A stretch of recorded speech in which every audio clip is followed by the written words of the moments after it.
candidato à Prefeitura de Curitiba pelo PSTU. Tem 36 anos, é carteiro há 12 anos, é filiado também ao partido desde 2015 e já disputou uma eleição em 2020 como vice de Samara Garratini, também do PSTU. Tem essa experiência em eleição e nós vamos saber mais sobre a disputa em 2024. Seja muito bem-vindo à CBN, Samuel. Olá, muito bem-vindo, agradecer pelo espaço e a todos os ouvintes aí uma boa tarde. Bom, Samuel, vamos falar um pouquinho mais sobre as propostas, sobre a campanha. O fato do PSTU não ter candidaturas para vereador neste ano, isso pode ser um fator que pode dificultar a sua campanha? Como é que você encara essa articulação do próprio partido para esse ano? Bom, isso de a gente não ter candidato a vereador tem muito a ver com o próprio sistema, que é muito complicado para a gente, que é um partido pequeno, que recebe uma infinidade de recursos, né? Um processo que é bastante antidemocrático, inclusive para a gente nesse processo, mas para a gente não vai prejudicar a nossa campanha, porque nós somos um partido que tem uma ideologia, tem uma convicção de que modelo de sociedade que a gente defende, e nós vamos estar defendendo o mesmo programa. Se a gente tivesse vereadores, estariam defendendo o mesmo programa, né, que o nosso partido funciona assim. Então, a gente discute coletivamente, né, e aplica coletivamente. Então, todo mundo do partido está apoiando a nossa candidatura e fazendo a campanha, e aí o espaço que a gente quer é aproveitar para falar das nossas ideias, o que a gente vê do mundo, como vê, né, e que forma que a gente acha que precisa ser mudado isso. Um dos pontos sempre muito polêmicos e importantes é o transporte coletivo. E você costuma dizer que os ônibus aqui em Curitiba estão sempre lotados. Como você, então, pretende mudar o transporte coletivo da cidade e melhorar o sistema? Bom, eu acho que primeiro nós temos que aproveitar que essa licitação, vai ter nova licitação ano que vem, né? O contrato acaba, e para a gente, os serviços públicos eles têm que ser organizados de uma forma que vai melhorar a vida das pessoas. E para a gente isso não acontece hoje, né? Hoje, o transporte público que a gente tem hoje, que você vai olhar principalmente nos horários de pico, né? Os ônibus lotados, quando as pessoas estão indo para o trabalho, né? A gente paga a passagem mais cara do país. Enfim, e para a gente, essa realidade tem a ver com um processo de privatização do transporte que hoje está na mão aí de várias empresas, né? Inclusive sendo controlado por uma família aí que detém de mais de 60% dessas empresas, ou seja, são controlados por empresas privadas. As empresas privadas, por sua naturalidade, inclusive, só querem saber de lucro. Elas não prestam serviço do transporte preocupada na qualidade do atendimento. Elas visam o lucro. Isso é uma empresa privada.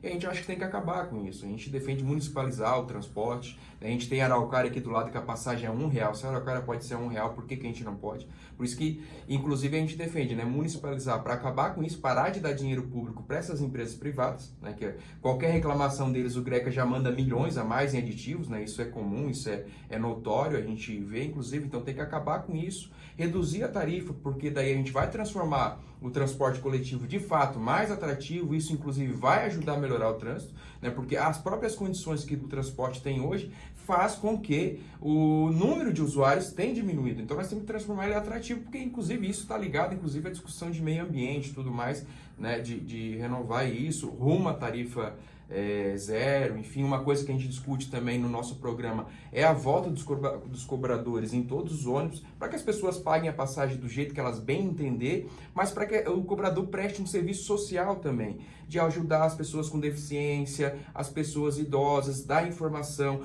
auxiliar o motorista, que a gente inclusive tem visto o número de violência acontecer nos ônibus, aumentar, né, inclusive assassinatos lamentáveis, e o motorista está sozinho, muitas vezes cobrando passagem, enfim, então é um pouco por aí do que a gente defende, ou seja, acabar com esse negócio de dar dinheiro para as empresas privadas e estatizar o transporte.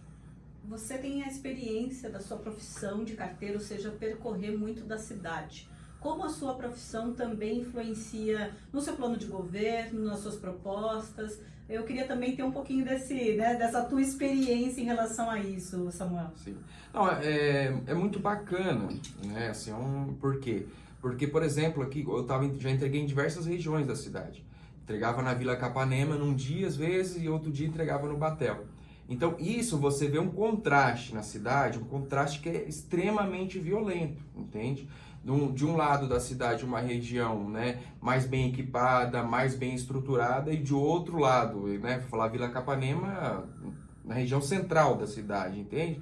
A gente ainda vê coisas como o esgoto aberto, a estrutura, né, do bairro completamente assim destruídas. Então acho que essa visão que a gente tem no dia a dia, né, de andar e de ver, né, esse contraste que a gente tem, que é o que a gente fala, né, que tem duas Curitiba, uma Curitiba, né, que é a propaganda mostra, enfim, das classes mais privilegiadas, e a Curitiba da classe trabalhadora, que é completamente diferente da propaganda, né? Então é isso, assim, acho que é esse contraste que a gente vê que me assusta, inclusive.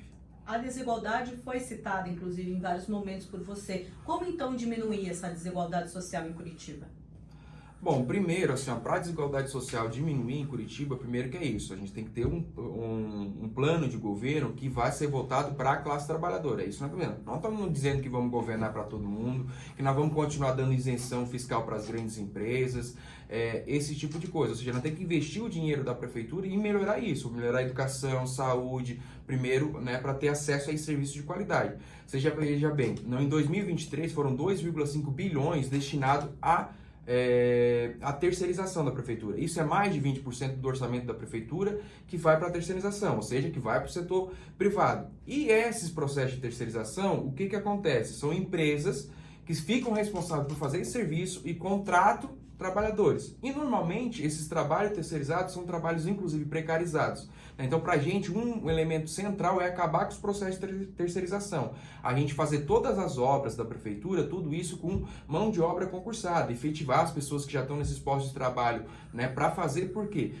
Primeiro, a gente acaba com esse negócio de mandar dinheiro público para o setor privado, né, que é isso que eu falei antes. Uma empresa privada ela vai querer ter lucro, ela vai pagar o menor salário possível para o seu funcionário para poder aumentar os seus lucros. E a gente fazendo direto pela prefeitura, inclusive vamos gerar postos de trabalhos, né, com direitos e tudo mais, porque essa é a realidade. A realidade que a gente tem é que segundo o IBGE, né, 26,9% da população de Curitiba vive com uma renda per capita de até meio salário mínimo. Isso é até 706 reais, né? Então isso é muito baixo, né? Então, inclusive tem outras medidas que a gente quer colocar o nosso governo a serviço também, que é revogar a reforma trabalhista, né? Que são coisas nacionais, mas a gente quer utilizar o nosso governo para estar lá dos trabalhadores para lutar contra essas reforma da Previdência e tal, inclusive que um setor aí que fez campanha por Lula disse que ia revogar essas reformas feitas no governo Temer e no governo Bolsonaro, que roubou a nossa aposentadoria e que legaliza a precarização do trabalho, que até agora não foram revogados, né? E não se fala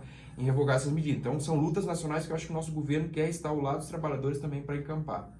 Aqui na CBN estamos conversando com Samuel de Matos, candidato à Prefeitura de Curitiba em 2024 pelo PSTU. Estamos falando mais sobre as propostas do Samuel Matos aqui ao eleitorado de Curitiba.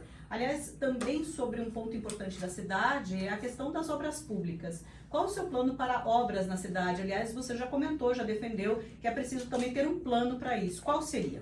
Isso. Então, esse plano de obras públicas eu acho que é o central pra gente, assim, né? Porque é um pouco do que eu falei. Não manda pro setor privado, fizemos direto pela prefeitura, que tem a ver com desde das calçadas que a gente tem hoje na cidade, né? Porque a cidade mais inteligente do mundo, infelizmente, as calçadas não são acessíveis para pessoas com deficiência, idosos que voltam meio se machucam, ciclovias, que a gente praticamente, na cidade mais inteligente do mundo, praticamente não existe ciclovias, né? A gente tem um problema muito sério que tem a ver com habitação, que pra gente aí é um peso central, porque hoje a fila de número de famílias na Coab, né, para uma moradia popular, são de mais de 58 mil famílias, tem um déficit de mais de 90 mil casas, né, em Curitiba, e isso pra gente aí entra num processo que é bastante importante, porque nós estamos falando diante de um desenvolvimento tecnológico gigante, boa parte da população ainda não tem sua casa, né? Sem falar que 25% das pessoas moram de aluguel, e a gente sabe que morar em Curitiba não é nada barato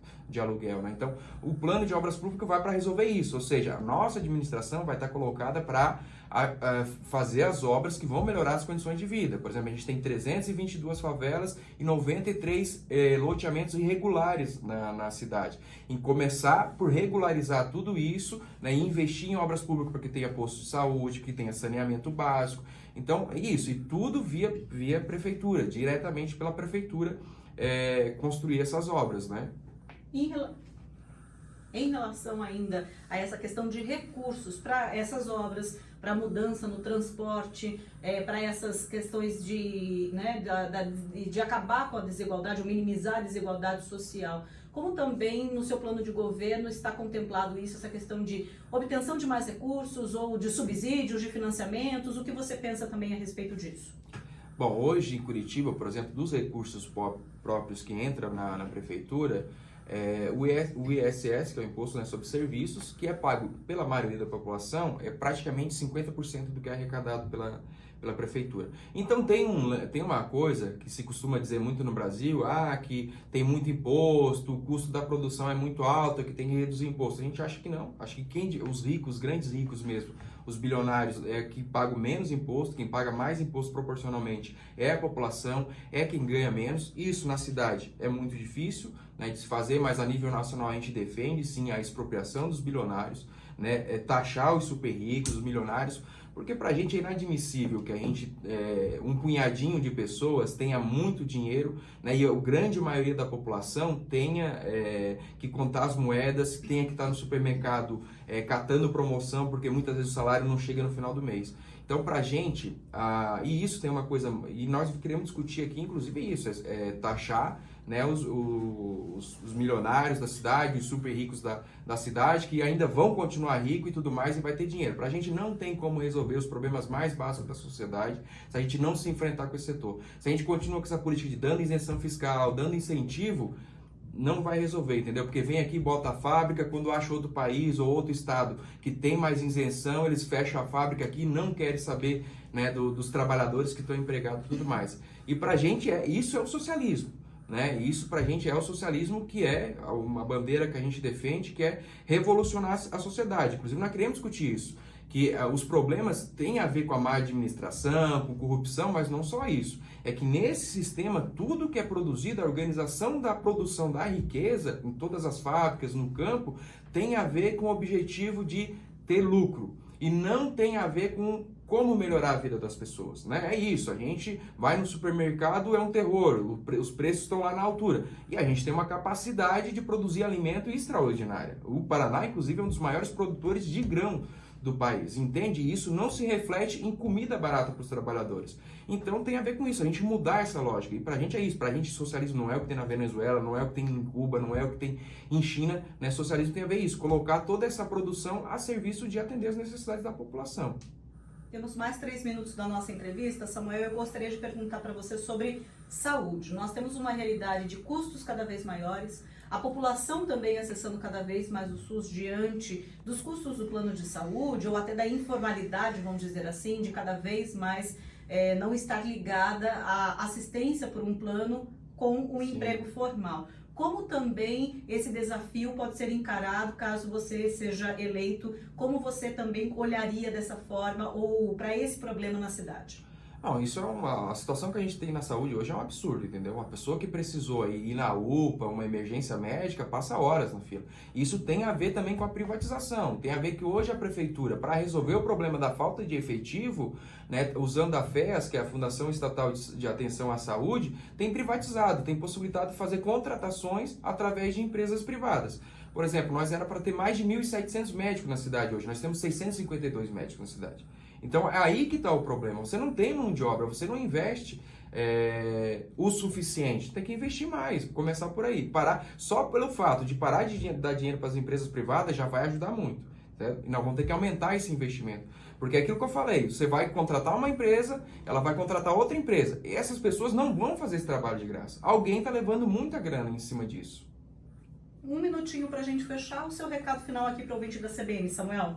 Então, mais uma vez, agradecer o espaço, muito bacana estar aqui conversando com vocês, agradecer os ouvintes também e chamar todo mundo a acompanhar a nossa campanha. Infelizmente, a gente não vai ter o mesmo espaço que os demais candidatos, né, mas chamar todo mundo a nos acompanhar nas redes sociais, siga lá Samuel de Matos em todas as redes sociais, o PSTU Curitiba também, e se somar aí, vir conhecer o partido, vir conhecer mais das propostas que a gente tem para a cidade, né, construir uma alternativa que seja de fato para os trabalhadores, para a classe trabalhadora e para a população pobre dessa cidade.